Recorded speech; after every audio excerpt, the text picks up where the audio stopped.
வணக்கம். பெரிய தலைப்பு தந்து போட்டு 20 நிமிஷம் தந்து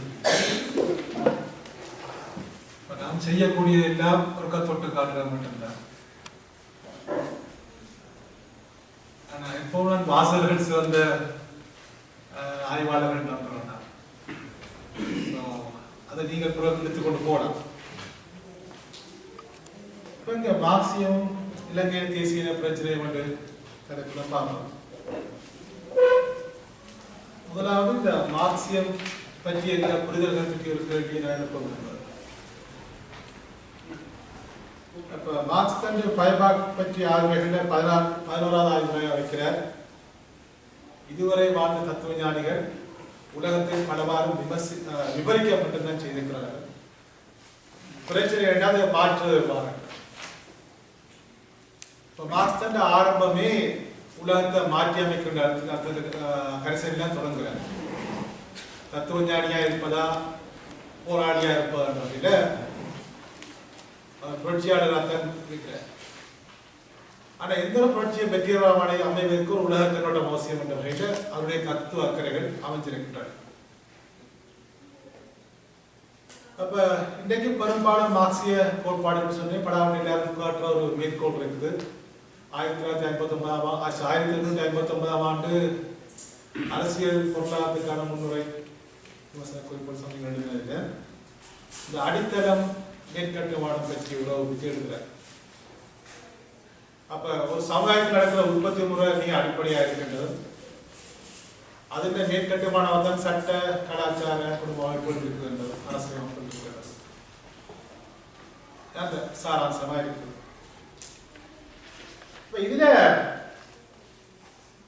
இது என்னது சொல்ல வாரார் என்றது நாங்கள் சரியான சொல்லப்பட்ட காலத்து தத்துவ அரசியல் பொருளாதார சூழலை வச்சு மதிப்பிட தவறுமா இருந்தால் ஒரு மிக எளிமைப்படுத்தப்பட்ட சூத்திரம் கைக்கு கிடைக்கும்.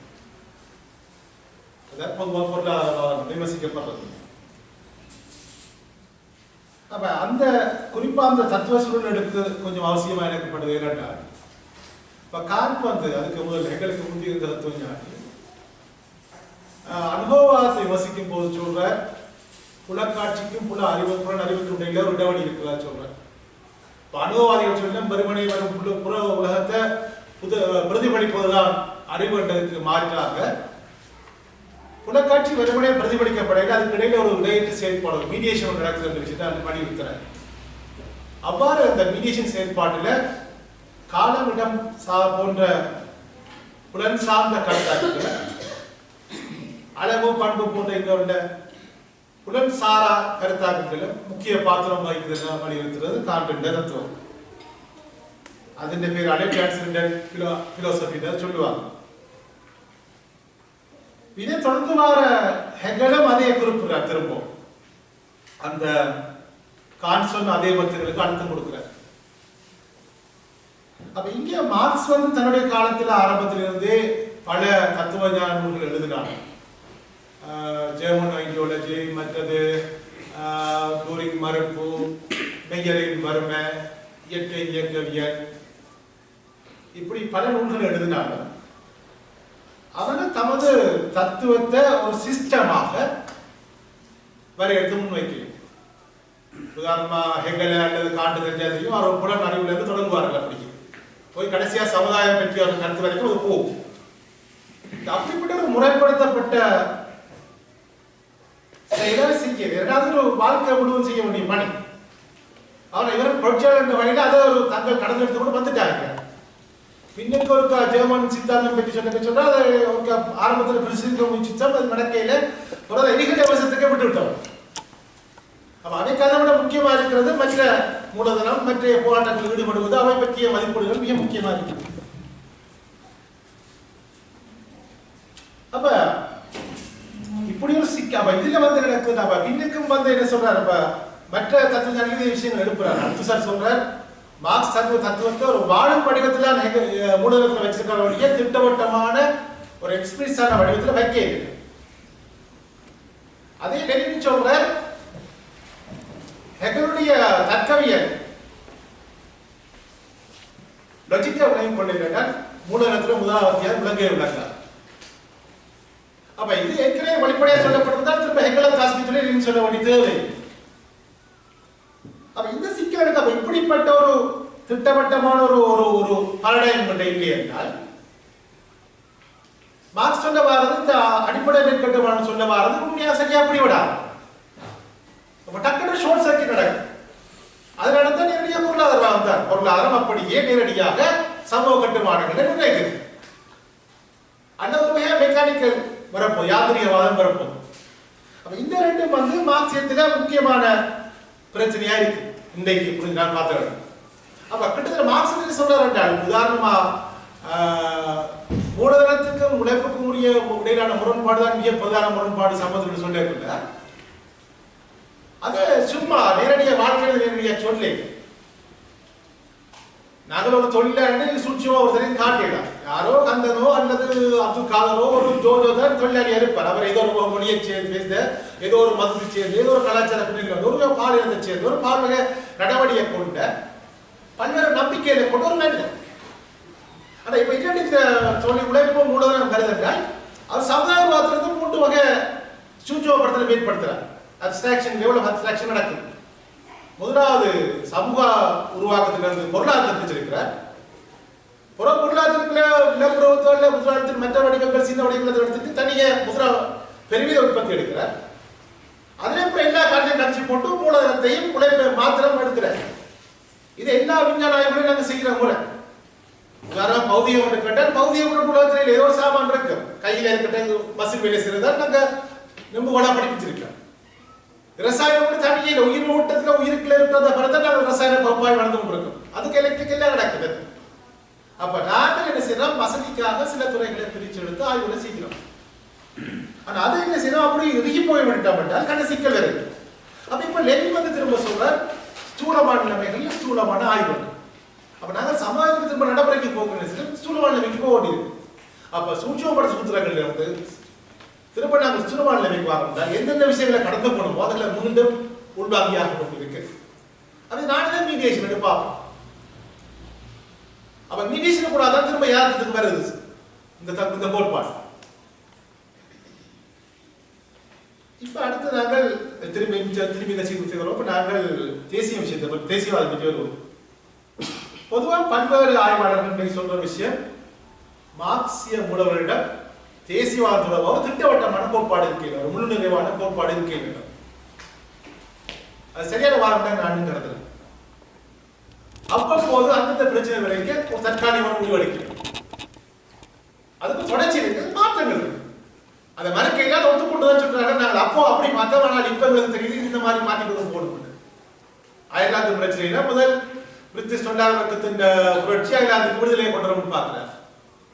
இக்காலத்துல புரியுது இல்ல அப்படி இல்ல. அயர்லாந்து நீங்க தூக்கி போட இல்லைன்னா உங்களுக்கு படிச்சு கிடக்காது. இதுல இருந்தா நடக்கக்கூடிய முக்கிய வாசகம் வருது. இன்னொரு தேசம் தனது அடிமைச்சங்களை தானே உருவாக்கப்படுது. அதே மாதிரி இந்தியாவில் நம்ம இருக்கு பார்க்கிறார். ஓகே இந்தியாவுக்கு மூலதனம் போது நவீன தொழில்நுட்பம் போது எல்லாம் நவீனமயப்படுத்தும் போது இந்த பழங்கால அந்த பிடிப்பு எல்லாம் உடையுது. ஆனா அப்புறம் சிப்பாய்கள் தெளிவாக காட்டு இது அது இல்லை வேற எங்கேயோ பிரச்சனை போகுது. அப்ப கொள்ளைத்துவம் வேற விஷயமா வருது. அப்ப இதுல அந்த கருத்தை மாற்றிக்கொள்றேன். அது மாதிரி மார்க்சிய எங்கல்ஸை பொறுத்தவரை திட்டவட்டமா இருந்தது. மார்க்சியம் இருந்தது தேசங்களை 2 வகையா பிரிக்கிறவங்க. வரலாற்று பூர்வமான தேசங்கள் வரலாற்று பூர்வமற்ற தேசங்கள். எதெல்லாம் பெரிசாக ஒரு தனியான அரசாக உருவாகி வருவதற்கு ஒரு முழு வாய்ப்பை பெற்றிருக்கிற தேசங்களோ அவையெல்லாம் வரலாற்று பூர்வமான தேசங்கள் சொல்றாங்க. இப்ப ஜெர்மனி இத்தாலி பிரான்ஸ் போன்ற அந்த பெரிய தேசங்கள் அப்படி சொல்றாங்க. ஆனா இடையில குட்டி குட்டி தேசங்கள் சொன்னப்படுற விஷயங்கள் செக்காக்கள் ஸ்லாவாக்களை பற்றி சொல்றாரு சில கூடிய இது வரலாற்று பூர்வமான தேசங்கள். இவை எப்போதும் ஒரு பிற்போக்குண்ட ஒரு களமாதான் செயற்படும். இதன் வரலாற்று குப்பை கூடைக்கு போகுது சொல்றேன். ஆனா இன்னைக்கு வரலாறு பார்த்ததெல்லாம் நிரூபிச்சு தவறு நிரூபிச்சு இன்னைக்கு பல சின்ன சின்ன சின்ன தேசிய அரசுகள் உருவாயிருக்கு. அது மாதிரி ஒரு தேச அரசு புதுசா உருவாக்க அந்த பார்க்க வித்தியாசமான பார்வையில் இருக்குது.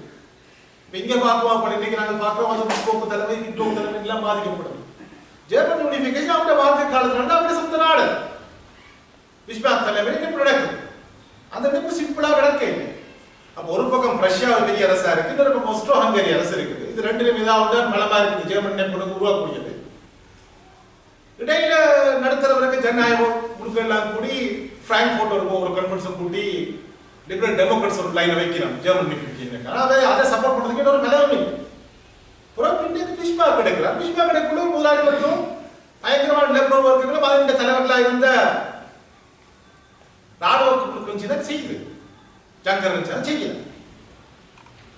ஆனா இதான் மார்க்ஸ் அந்த மாதிரி பார்க்கல. அவர் பார்க்கிறார் என்றால் இன்றைக்கு இருந்த கஸ்டம் யூனியன் இருக்கிற இலகுவான நிலைப்படுத்தல லூசான அந்த இணைப்பண்றது, அதை விட ஒரு ஒன்றிணைக்கப்பட்ட ஜெர்மனியானது ஒரு ஒழுங்கான சந்தையை உருவாக்கும், நிலையான ஆட்சி கொடுக்கும், முதலாளிகள் சீரா வளரும்.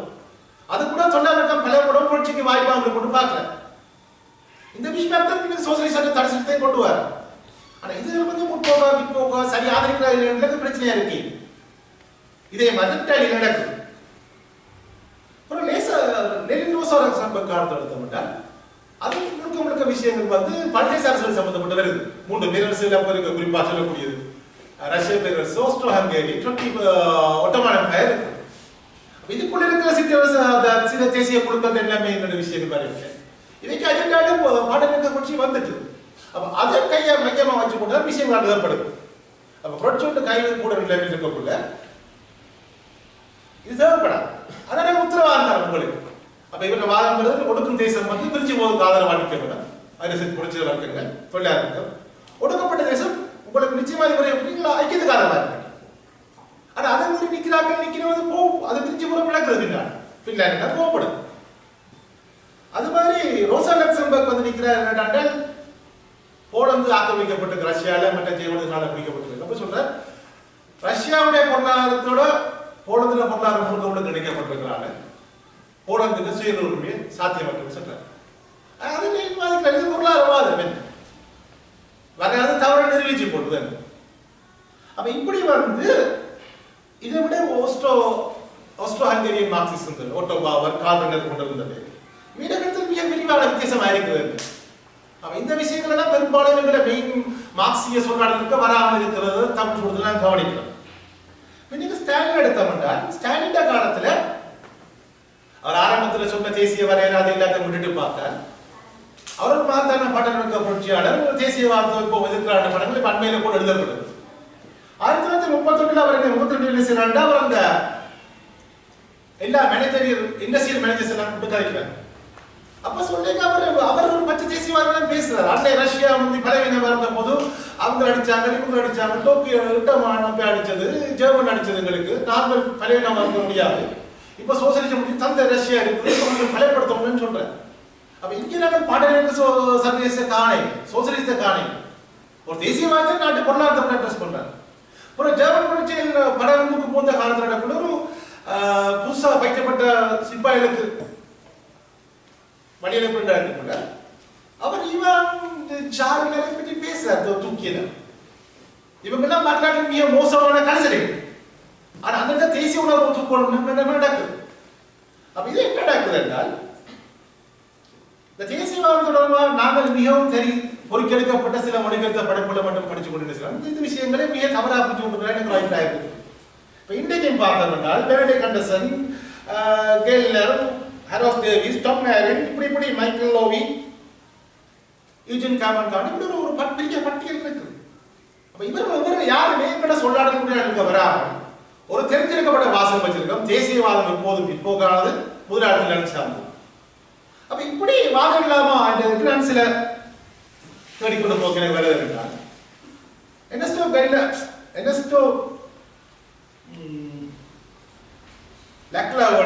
லத்தீன் அமெரிக்க புரட்சியாளர் சொல்ற வெகுஜன பாப்புலர் ஐடியாலஜிஸ் நீங்கள் அப்படி பகுக்கலாம் சிம்பிளா. தேசியவாதத்தை உதாரணம் எடுக்கிறேன். பிரான்ஸ் தேசியவாதம் முற்போக்கா இருந்தது முதலாளி தலைமையில், ஜெர்மன் ஒரு பிற்போக்கு பாத்திரம் வைத்தது, சீனாவோட தொழிலாளர்கள் தலைமையில் அது மிக முற்போக்கான பாத்திரம் வைத்தது. அப்ப அதுக்கு காரணம் என்ன அவர் சொல்றாரு என்றால் அந்த பாப்புலர் ஐடியாலஜி இருக்கிற மற்ற ஐடியாலஜி என்ன இணைஞ்சிருக்குன்னு கேட்கிறேன். அடுத்து எந்த வரைக்கும் இதோட முன்னெடுத்து சேர்ந்தது தேசியவாதத்தில் முற்போக்கல்ல பிற்போக்கு தன்மை வரும் சொல்றாரு. அதுக்கு மீண்டும் தொடர்ந்து வாதிக்கிறார்கள். அல்தூசர் மற்றும் ஃபூகோண்ட வாதங்கள் வருது. அதிகாரம், சொல்லாடல்கள், அவற்றின் மூலமாக ஒரு தண்ணியில் கட்டமைக்கப்படக்கூடிய விதம் இந்த இன்டர்பிரேஷன் அதை காட்ட அப்புறம் இந்த வெவ்வேறு சொல்லாடல் இணைகிற விதம் அதை ஆர்டிகுலேஷன் அல்லது ஃபியூஷன் சொல்றேன். இது போன்ற ஒரு சிக்கலான உறவுல தான் இந்த தேசியவாதத்தின் முற்போக்கு பிற்போக்கு தன்மையை நாங்கள் புரிஞ்சு கொள்ள விஷயம் பண்ணியிருக்கிறோம். ஆனா இங்க எங்கிட்ட பொருளாதாரவாதமே மார்க்சியமாக போனோம் இல்லையா, கண்ணுக்கு முன்னுக்கு தெரியல இனப்படுகொலையை மறைக்கிறதுக்கு நாங்கள் பொருளாதாரத்தை தேர்வோம். இப்ப நேரடியாக நான் இலங்கைக்கு வரேன். இலங்கையில நாங்கள் தேசிய பிரச்சனை புரிஞ்சு கொள்ள பிரச்சனை இருக்கு. பொருளாதாரம் நிர்ணயமான பாத்திரம் வைக்கிறோம். நாங்கள் எல்லாத்தையும் பொருளாதாரம் தான் கருத்து. 1915ஆம் ஆண்டு கலவரம் அது இனக்கலவரம் இல்லை, அது முதலாளிகள் அடிபட்டது. மலைய மக்களின் வாக்குரிமையை கிடைச்சாங்க. மலைய மக்களுடைய காட்சி இல்லை, தொழிலாளர் மக்களுடைய காட்சி இது. குடியேற்றம் எங்கடாப்பா நடந்ததுன்னா அது குடியேற்றம் இல்லை, மக்கள் நாடு நிலமற்ற விவசாயிகளுக்கு காவி பயன்படுது. எங்க ரெண்டு உரையாடலுக்கு ஒன்றோடு சம்மந்தம் இல்லாம போகுது. அப்ப நான் நினைக்கிறேன், நாங்கள் பார்க்க வேண்டிய விஷயம் என்றால் இந்த பொருளாதார வளர்ச்சியானது ஏனைய அம்சங்களான இனத்துவம், சாதி, மொழி, மதம், பால், பிரதேசம் போன்ற எல்லாத்தோட மீடியேஷன் கூட செயற்படும். உதாரணத்துக்கு பார்ப்போம், முதலாளித்துவம் இலங்கையில பெறப்படுக்க அப்போ ஒதுக்கப்பட்டிருந்த உரிமையில் இருந்த கரவாக்கள் மக்களை பற்றி பிடிக்கணும். அதை பற்றி பிடிச்ச கொண்டு போய் சமூகத்துக்கான அவாவ இருக்கு. அப்படியே உள்நாட்டு சந்தையில போட்டியில கூட நாங்க நாட்டுக்கோட்டை சட்டியில மேமன் போராக்களும் முஸ்லீம்களும் அப்படி ஆக்கி வச்சிருக்கிறோம். அப்ப இதன் வடிவம் என்ன செய்து முஸ்லீம் விரோத கருத்துக்களாக வருது. 15ஆம் ஆண்டு கலவரத்துக்கு போய் நடக்குது என்றால் அந்த முஸ்லிம் மக்கள் அவ்வளவு சிங்கள ஒரு கைமாறு. அது மாதிரி மலையக மக்கள் விஷயத்துல அது தொழிலாளர்களாக இருந்தது உண்மை. அவர்கள் சிங்கள மக்கள் மத்தியில் வாழ்ந்த இந்திய வம்சாவளியா இருந்தது உண்மை. இதுக்கே நான் ஒற்றை பரிமாணம் நடக்கப்படுறான்னு கேள்வி. அவ திட்டவட்டமாக ஒரு பிரதேசத்துக்குள்ள இன்னொரு இனத்தை கொண்டு குடியேற்றி அதுக்கு அவர்கள் ஒத்த வகையிலே பொறுப்பில்லை. அவை 3 தலைமுறைக்கு மேல் இருந்தவர்கள் முழுமையை உடையவர்கள்ட்ட ஏற்றுக்கொண்டு இதுக்கப்புறம் இன்னைக்கு பிரச்சனை யாரு கரையோர கோவிக்கும் மலைநாட்டு கோவிக்கும் இடையில ஒரு இழுவரி இருக்குது. அப்ப முதல் அவர்களை கொண்டக்கூடாது ஆட்சி தெரிவிக்கணும். அப்ப கரையோர கரவாக நீங்க மலைய தோட்டத்தில் கணக்கு முதலீடு செய்திருக்கிறாங்க. அப்ப கடை கம்ப்ரமைசேஷன் நடக்கு இந்தியாவுக்கு போய் நேரு ஆக்களுக்கு வாக்குறுதி கொடுக்கப்படுது. நீங்க அனுப்புமா முழு உரிமை நாங்கள் கொடுப்போம். ஆனா அப்புறம் வந்த உடனே சிறுவாங்க வாக்குரிமையை பறிச்சு விட்டோம். இடதுசாரி கட்சி நாங்கள் ஆர்ப்பாட்டம் பண்ணோம். இன்றைக்கு ஒரு வடிவாக இன்றைக்கு இருக்கு இடதுசாரி கட்சியில் அன்றைக்கு இருந்தது. அன்றைக்கு இருந்து ஒரே ஐக்கிய தேசிய கட்சி, அது ஒரே எதிர்கட்சி இடதுசாரி. 53ஆம் ஆண்டு அரசால் முழு நாட்டையும் ஸ்தம்பிக்குது. இதே நாங்கள் 48-49 காண முடியும். வர்க்க பொருளாதாரத்தில் மிக பெரும்பான்மை தான் அன்றைக்கு நாடு அப்படியே பரலைஸ் ஆயிருக்கும் நினைக்கிறேன். அது மாதிரி குடியேற்றம் பற்றி பேச விவசாயிகளுக்கு காணி கொடுத்தது உண்மைதான். விவசாயிகளுக்கு காணி இருக்கு, அதுக்கு நிலைச்சிருத்தம் இருக்கு. ஏன்னா நீங்க செய்யல, நீங்கள் தர முதலாளியும் நிலப்பிரபுத்திற்கு ஆளு வர்க்கமா இருக்கு. நிலத்திச்சம் செய்ய முடியாது, கைத்தறி மயக்கம் செய்ய முடியாது. குடியேற்றம் செய்யலாம். குடியேற்றம் பல பரிசு அன்றாதபுரமும் பொருளாதாரம் இருக்குது. அதை விட்டுட்டு தமிழ் பேச வரப்படுது. இது வெறும் பொருளாதாரம். இதுக்கு முன்னுக்கு பிரச்சனை இருக்குது. ஏற்கனவே 1931ஆம் ஆண்டு டொனூர் சீர்திருத்தத்தை வந்த பிரதேச ரீதியான பிரதிநிதிப்படுத்தவும் சரத்திர வாக்கெடுப்பு வந்துட்டு.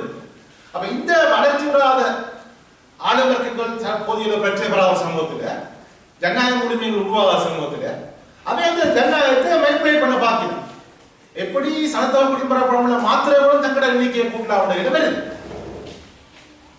இது தொடர்ச்சியா இதுதான் நடக்குது. இல்ல நான் நினைக்கிறேன் இலங்கை பிரச்சனை நாங்கள் விளைவுருவா இருந்தால் ஒற்றை பரிமாணம் பொருளாதாரம் அல்லது சாதியம் இப்ப விவசாயம் நடக்குது. யாழ்ப்பாணம் தலைமையாக போராட்டம் கண்டு போச்சு.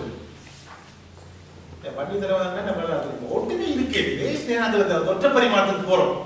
கடைசி ஒரு கூடத்துல பார்த்தா தனித்தலுக்கு சிறில் வச்சு ஆதரவாளர்கள் அதுக்கு வேலை கொடுத்தார்.